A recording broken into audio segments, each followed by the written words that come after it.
Hello दोस्तों, आप सभी का स्वागत है हमारे यूट्यूब चैनल मज़ेदार पढ़ाई विद नमन वानी में। उम्मीद करता हूँ आप सभी अच्छे होंगे और हम फिर हाजिर हैं क्लास 10 के कोर्स बी वाले बच्चों के लिए एक नई वीडियो लेकर। तो इस चैप्टर का टाइटल है बड़े भाई साहब, जिसको प्रेमचंद जी ने लिखा है।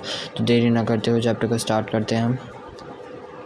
थोड़ा सा समरी अप करें तो इस चैप्टर में हम जानेंगे कि एक जो प्रेमचंद जी होते हैं वो अपनी कहानी के बारे में, अपने बारे में बताते हैं और अपने बड़े भाई साहब के बारे में। ठीक है, तो वो बताते हैं कि इनके बड़े भाई साहब जो थे वो काम को करने के लिए थोड़ा ज़्यादा महत्व दिया करते थे। वह अक्सर कामों में जल्दबाजी नहीं किया करते थे। एक शाम वह तालीम जैसे मतलब शिक्षा जैसे विषय में करीबन 1-2 3 साल लगा दिया करते थे, अक्सर पढ़ाई में।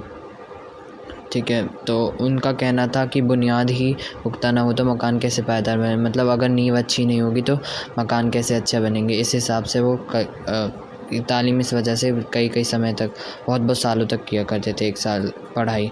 तो वो बताते हैं कि इनके बड़े भाई साहब इनके से 5 साल बड़े थे और 3 क्लास आगे थे। मतलब ये 9 साल के थे और 6 क्लास में थे, और इनके बड़े भाई साहब 14 साल के थे जो कि 9 क्लास में थे। ये अक्सर खाली नहीं बैठा करते थे, कुछ ना कुछ अपनी नोटबुक्स पर बनाते रहा करते। तो वो अक्सर पढ़ते रहा करते थे, कभी खाली नहीं बैठते थे। ठीक है, हमेशा किताब खोले बैठे रहते थे।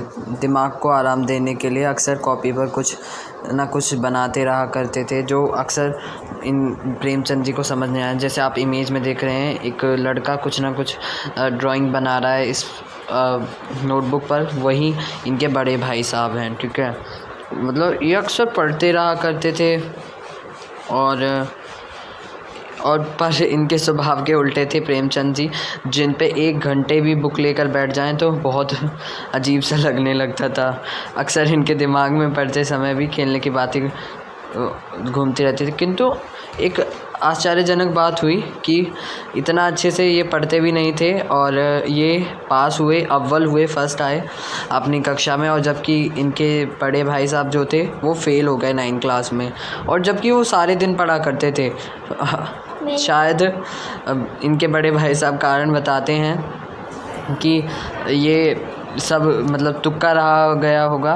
तो अब ये सोच रहे थे कि इनके बड़े भाई साहब में थोड़ी स्वभाव में नरमी आ जाएगी, किंतु वो ऐसे नहीं थे।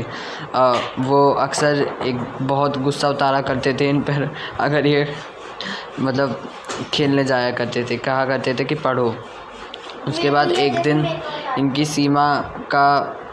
गुस्से की सीमा अक्सर समाप्त होने को आई इनके बड़े भाई साहब की, जिस दिन ये प्रेमचंद जी स्कूल से आए और सीधा गिल्ली डंडा खेलने चले गए, और वह सारे दिन ही गिल्ली डंडा खेलते रहे। और जबकि उन्होंने अपने स्कूल का भी काम नहीं किया, कुछ भी, सिर्फ गिल्ली डंडा में लगे रहे। और उस दिन इन्हें खूब डांट भी पड़ी। उसके बाद फिर उन्होंने सोचा कि मैं पढ़ भी लूँ। जैसे इन्होंने टाइम टेबल में बनाया कि 3 बजे स्कूल से वापस आकर आधा घंटा, 4 बजे भूगोल, ये सब चीज़ें, पर किंतु फॉलो करना बहुत ही ज़्यादा हार्ड था। प्रेमचंद जी बताते हैं, क्योंकि जब भी ये कबड्डी के मैदान की तरफ देखते तो इनका मन, और वॉलीबॉल की तरफ तो इनका मन खेलने के लिए कर जाया करता था। किंतु इनके भैया के लिए यह सब चीज़ें निषेध थी, क्योंकि वह चाहते थे कि वह अच्छे से अच्छे नंबरों से सफल हुए। उनका भी मन करता था खेलने का, किंतु एक एग्ज़ाम्पल सेट कर सके अपने छोटे भाई के लिए, इसलिए अक्सर वो पढ़ा करते थे और अपने आप की भी एक अच्छी पहचान बना सके, इसलिए वह अक्सर पढ़ते रहा करते थे। अच्छा, तो एक बार जब ये पास हो गए तो इनमें थोड़ा घमंड आ गया प्रेमचंद जी में। तब इन्होंने रावण की कहानी बड़े भाई साहब ने इनको सुनाई कि रावण भूमंडल का स्वामी था, और मतलब अग्नि और जलदेव उसके गुलाम थे। तो इतना चक्रवर्ती होने के बावजूद भी उसका अंत हुआ, क्योंकि उसके अंदर अहंकार आ चुका था।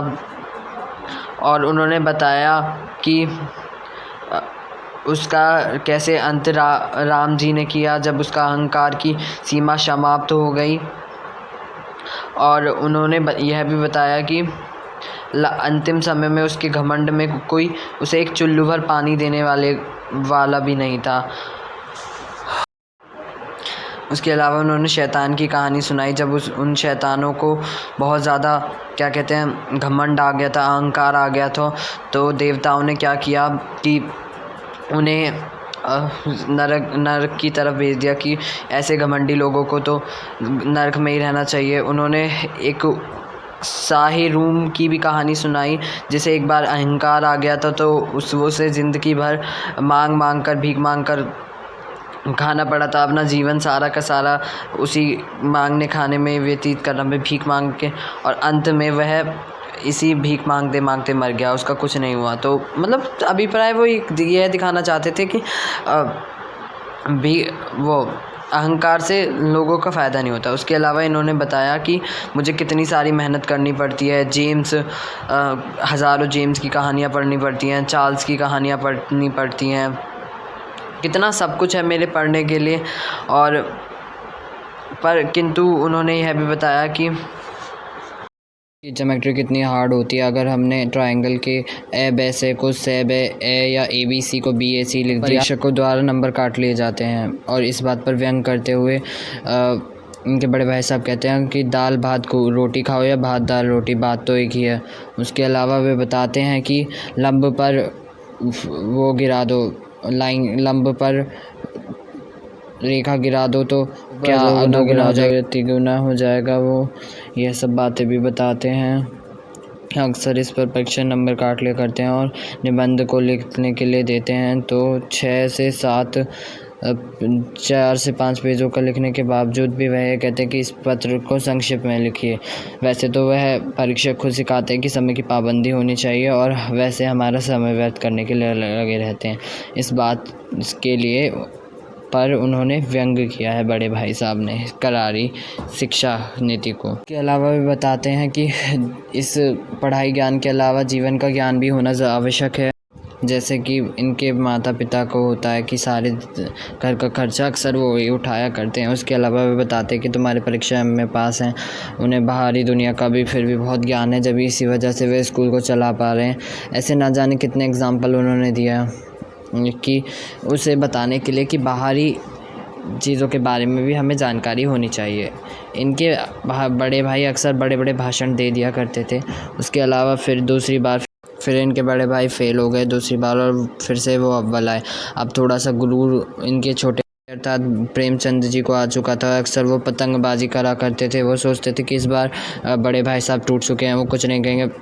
पर अंत में उन्होंने समझाया कि पढ़ाई का कितना महत्व होता है, तो तुम्हें पढ़ना होगा।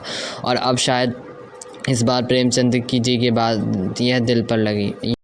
बड़े भाई ने कहा कि मैं तुम्हारे लिए थप्पड़ का प्रयोग भी कर सकता हूँ। इस बात के लिए नतमस्तक हुए प्रेमचंद जी, और उन्होंने कहा कि भैया मैं अगली बार से पकड़ूंगा। और उन्होंने अब की बार बड़े भाई प्रसन्न हुए, और बड़े भाई साहब भी खुद उनके साथ पतंग को पकड़ने के लिए दौड़ पड़े। और यहीं कहानी अंत हुई। तो देख लेते हैं अपने प्रीवियस ईयर क्वेश्चन तरफ। तो पहला क्वेश्चन है, बड़े भाई साहब कहानी में छोटा भाई अपने भाई से किस प्रकार डरता था। तो जो छोटा भाई था उसे पढ़ने में बिल्कुल भी रुचि नहीं थी, ठीक है। तो उसे खेल कूद, सैर सपाटे, गप्पे मारने जैसे कामों में आनंद आता था। समय को व्यर्थ करने पर बड़े भाई साहब उससे अक्सर डांट लगाया करते थे, बड़े बड़े उपदेश दिया करते थे। तो बड़े भाई साहब की फटकार से वह ऐसे डरता था कि वह सहमा सा रहता था आसपास। जब भी वो उनके कमरे में जाता वो चुपचानी सी जाता, ताकि बड़े भाई साहब को आहट ना हो। तो पढ़ाई के अतिरिक्त जब भी वह कोई अन्य कार्य करता तो वह थोड़ा डरता था कि बड़े भाई साहब उससे डांट न दें। इस प्रकार वह डरता था। नंबर 2 की तरफ बढ़ते हैं। बड़े भाई साहब नामक कहानी से आपको क्या प्रेरणा मिलती है, सावधान सहित स्पष्ट कीजिए। तो प्रेमचंद ने जो ये कहानी लिखी है, इससे हमें पता चलता है कि हमारी जो क्षमताएं हैं, परिस्थिति, अधिकार हैं, हमें अधिकारों की व्यावहारिकता को समझना चाहिए।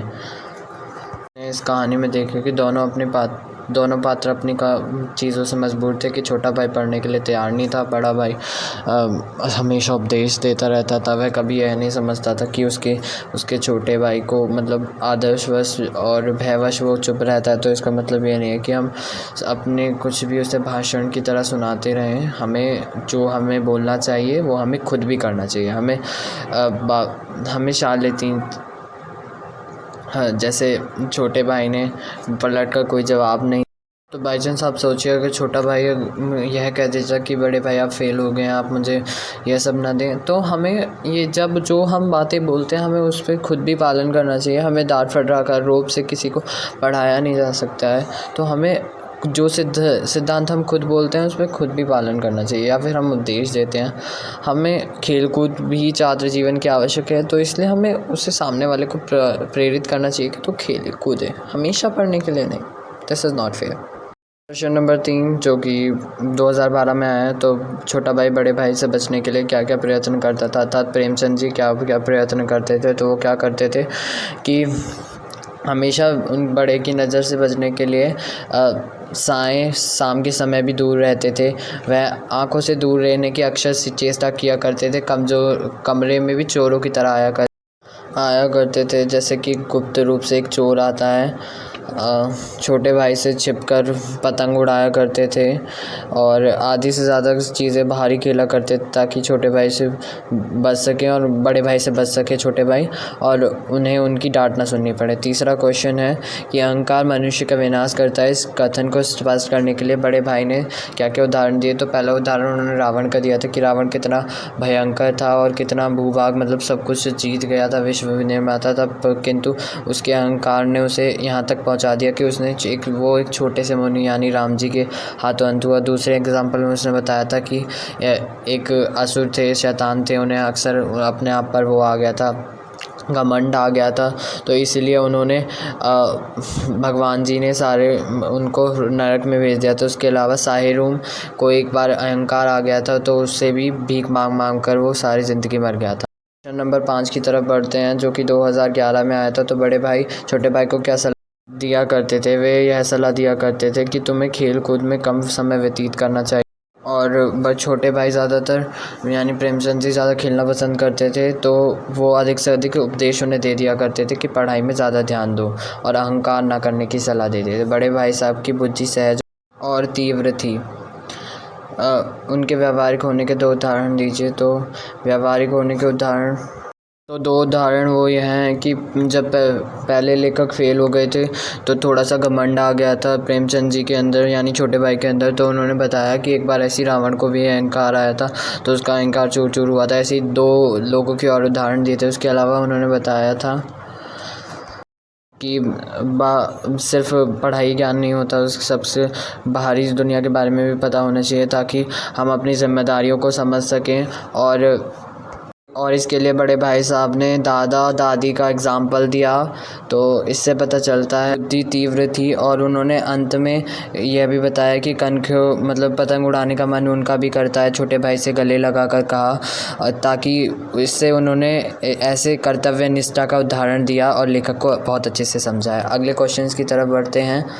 क्वेश्चन नंबर 7 की बात करें तो ये 2012 में आया। तो बड़े भाई साहब ने ज़िंदगी का अनुभव को किताबी ज्ञान से अधिक किस प्रकार सिद्ध किया है और अक्सर बड़े भाई साहब को अपनी इच्छाएं क्यों दबानी पड़ती थी। तो किस प्रकार उन्होंने सिद्ध किया है। उन्होंने बताया कि अपने छोटे भाई से 5 साल बड़ा होने के कारण ज़िंदगी का जो तजुर्बा उन्हें प्राप्त हुआ वो MA DED करने के बाद भी नहीं मिलता। उन्होंने बताया कि समझ की किताबों से नहीं आती, अपितु दुनिया से आती है।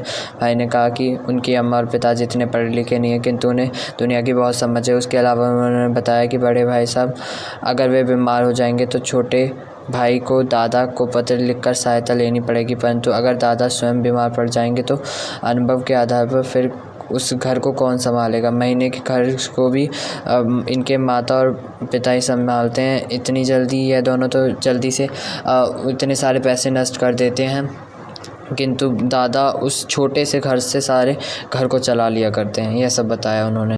तो बड़े भाई को अपनी इच्छाएं इसलिए दबानी पड़ती थी ताकि वो छोटे भाई को सही रास्ता दिखा सकें और उसके लिए एक उदाहरण बन सकें। वो उसे बता सकते कि एक चित्रवान, ईमानदार और कर्तव्यपरायण व्यक्ति कैसे बने।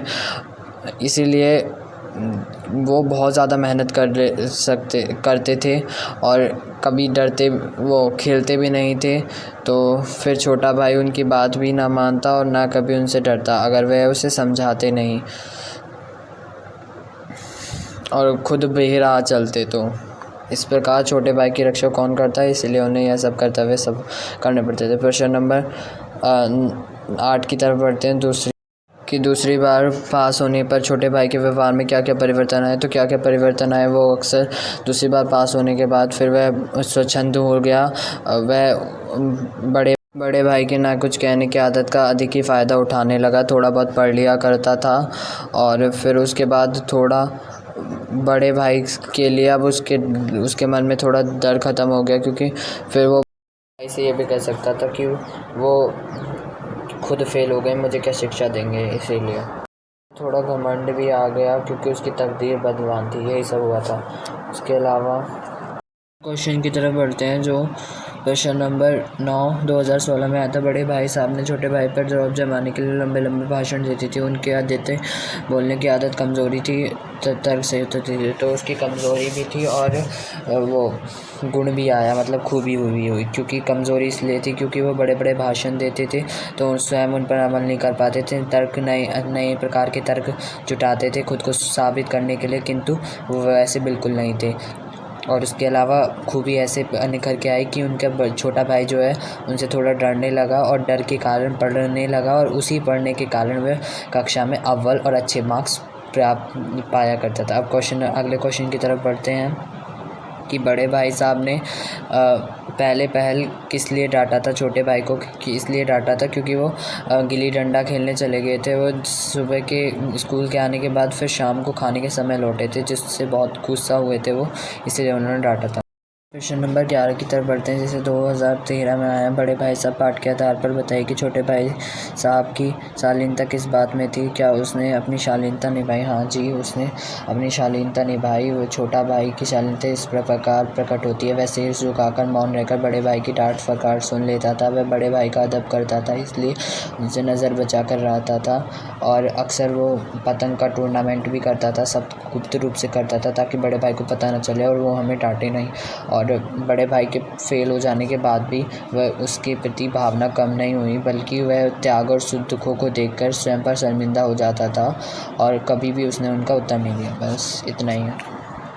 तो उम्मीद करता हूँ आप सभी को वीडियो अच्छी लगे। Thank you. अगर वीडियो अच्छी लगे तो लाइक करें और सब्सक्राइब भी ज़रूर करें।